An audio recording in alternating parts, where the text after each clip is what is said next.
Ele mergulhando. Ele quer filmar ele mergulhando, né? Cadê? Mergulha!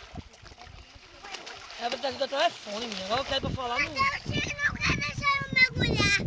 Deixa, Matheus! Matheus, ele mergulhar. É aí só na pontinha. Davi, a bola. Dava, deixa. Tá bom. Volte. Volta, Guilherme.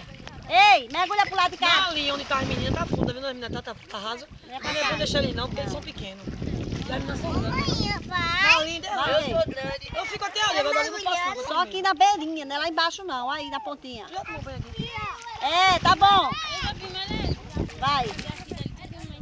Mas não tomasse banho. Menina, olha, se tiver uma poça de lama, onde tiver uma poça de lama eu tomo banho. Não gosta não, é? Mas e de mar?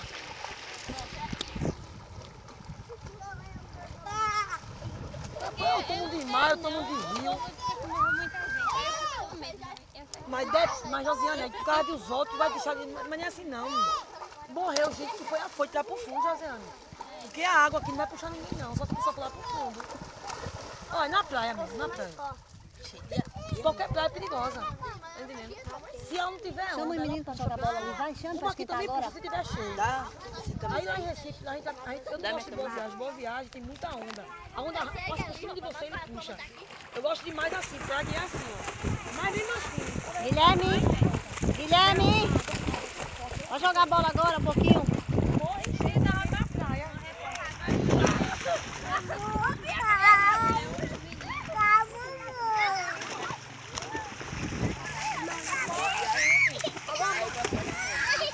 Ei, vai dar você não. Mas morre gente por quê? Porque o povo é afoito.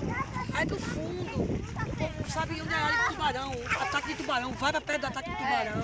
Vai surfar. Vai surfar. Olha, não!